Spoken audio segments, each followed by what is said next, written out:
Welcome to Home Health Revealed, the podcast for home health and hospice leaders who want to stay connected to the industry and ahead of what's next. I am Greg Davis. I am the owner and president of business operations for Patriot at Home.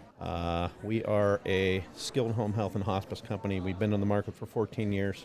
Literally started with binders in a room, in an 8x10 room. Had no idea what we were doing. I had a background in healthcare administration. I ran a nursing home way back when. I left that in, 2004. Hard to believe it's been that long. Yeah. But I pivoted and went into sales and marketing. So I was in pharmaceutical sales, medical device sales, and then we started Patriot. So it came out of basically the desire and dream. My brother and I own our own business. So we actually started in, hilarious now. For some reason, we decided to go in import-export.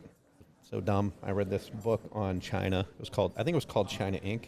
And it was about import-export, when all the goods from China started in our market here in the States. And so we bought a bunch of goods, and I had a background in sales and marketing so I could sell things.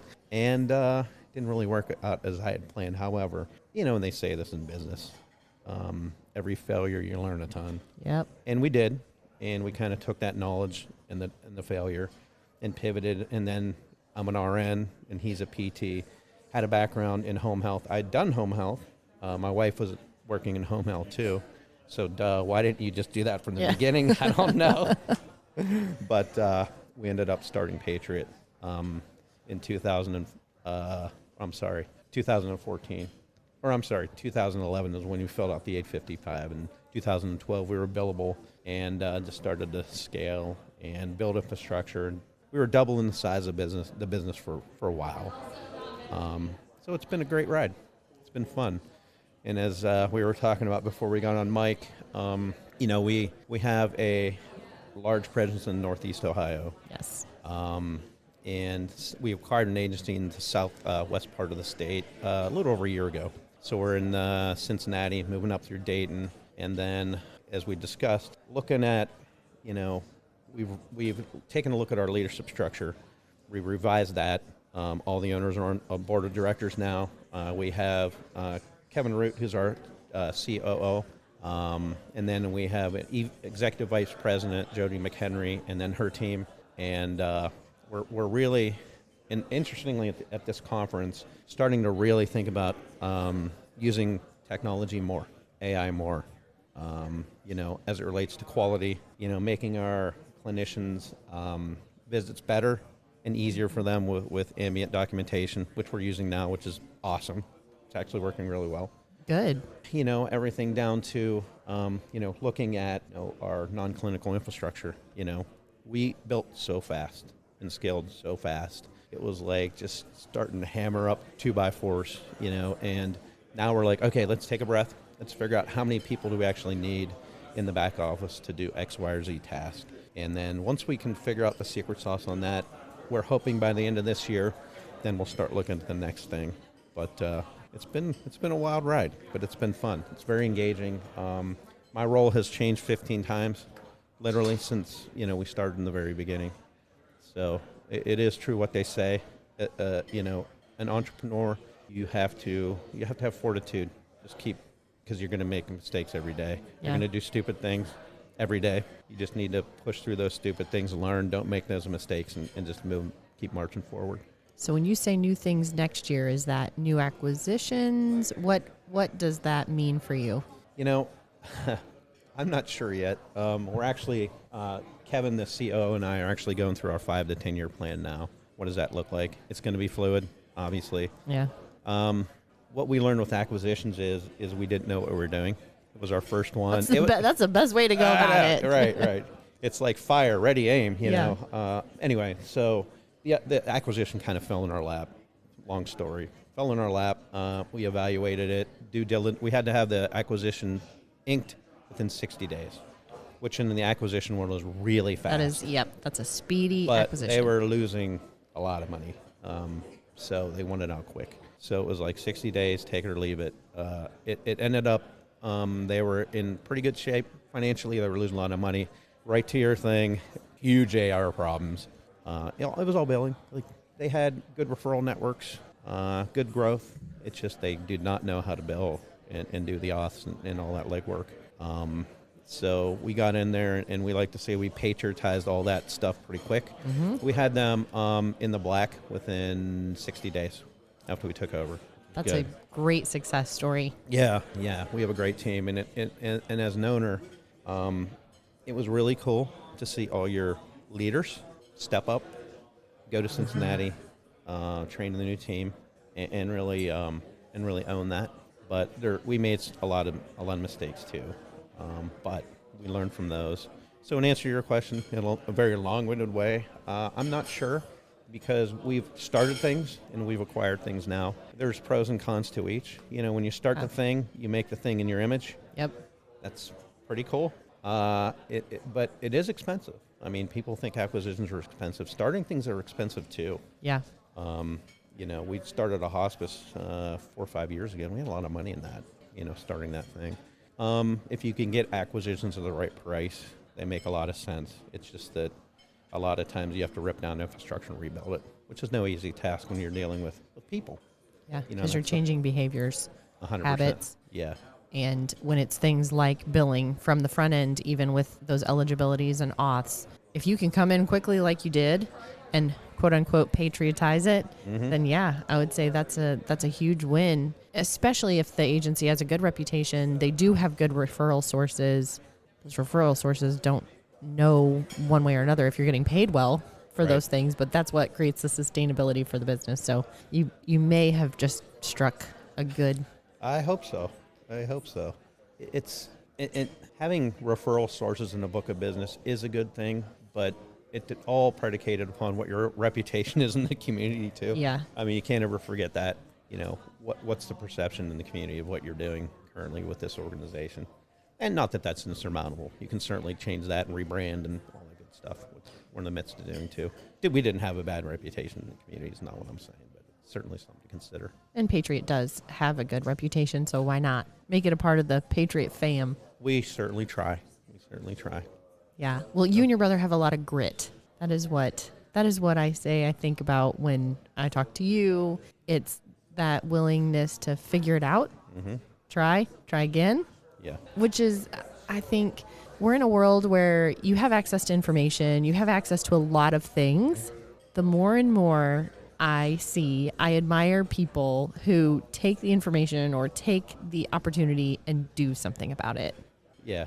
I think you hit it on the head. It's grit. And I call it fortitude. Grit, same thing. But, isn't that the difference between successful people and not? It's just the willingness to keep going. Keep on going. I wish I were the super smart guy that got everything the first time. That's not the way God made me, but he gave me a lot of drive. My wife says I'm a maniac of that, but it's a blessing and a curse for sure. Yeah. It can distract you at times, but can also keep you on track with mission. And you guys have now had quite a bit of time under your belt. You've seen a lot of change. You existed through the COVID years. You're talking about a 5-10 year plan. And I think a lot of agencies had a 5-10 year plan, and during some of that time period really got derailed or had to change course pretty quickly. And so that tenacity through all of that helped you through, I'm sure. Oh, yeah. It's leadership, too, and it's not my leadership. It's all my leaders in the organization. During the COVID thing, we actually thrived through that. I mean, we were out seeing patients and doing what we do, and we brought all our clinical staff into a giant room and when everything was brand new, and we made a team decision to see our patients. And everyone was invested, and we really had no problems in that because, everyone says it, but, patients should come first. It says a lot about your leadership, too. And I know this about you as well. You empower your leaders within your organization. Yeah, we're trying to do a better job of that, too. It's we just went through some leadership training, and so I got the leadership training bug now, and it is Jocko Willink. It's Extreme Ownership. I'm reading that book now. Yeah, I've You've read ever it. read that? Okay, well, you understand. It's extremely simple. It's just own your world. Own your world. No excuses. Make it happen. So, being a military guy, that sort of thing resonates with me. So I'm gonna try to figure out a way to pigeon that into our leadership. And but on the other hand, like we were talking about before we got on air here, you need to have the right data, because how can you hold someone accountable or hold themselves accountable if there's not good data to kind of over time to map out progress? Yep. So we're in the midst of creating all those things now to take our thing to the next level. Well, I'm going to switch here and talk about your involvement in the Ohio Council, because you have become kind of a voice of the Ohio Council. You're very involved. Talk to me about what you do with your organization.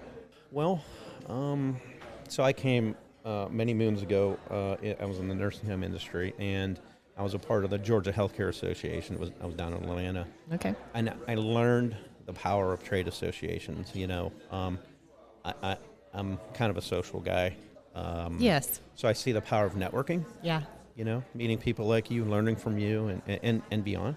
So that was when we started the business and we actually had money to do things. That was one of the first things we did, is we joined the Ohio Council. And once I joined, the previous executive director, pretty shortly thereafter, approached me about being on the board, which I did. And I'm really glad I did. It's one of those doorways that life puts before you. You're like, oh gosh, I don't want to do that. I'm so busy. Yeah. But just go through the doorway. And I did. And I got to meet some absolutely amazing people, network with amazing people that helped me daily with my mission at my business. And then secondly, we started our own network, the Ohio Community at Home Network too. It's kind of an offshoot of OCHCH. And it's a billing network. We have contracts with all the Medicare Advantage plans, the MCOs, the dual eligibles in Ohio, which is awesome. Yeah. So if you're a agency owner operator, it's a plug and play.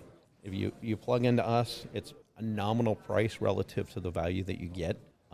You can bill everybody pretty much instantaneously. And not only that, but Katie Eisel, who I believe is you interviewed as well. Yeah, we just talked to her.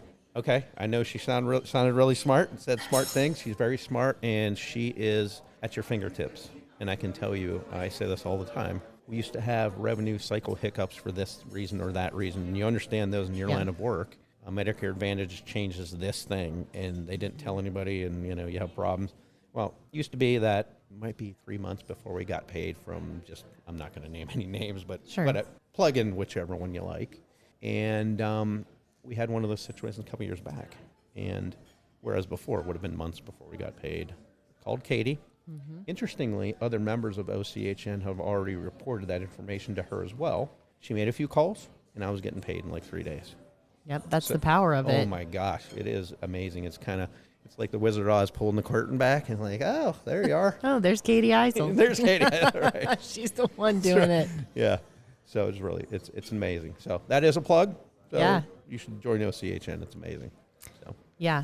Well, thank you for all the work that you're doing with the Ohio Council. Sure. And with Patriot. I'm excited to see 5-year plan, and next year the excitement that is maybe mergers and acquisition, maybe something. Knowing you, you may go back to imports and do something completely imported home health or exported home health. Yeah. I'm sure it'll be great. But thank you so much for sitting down with me. I appreciate it. Thank you, Hannah.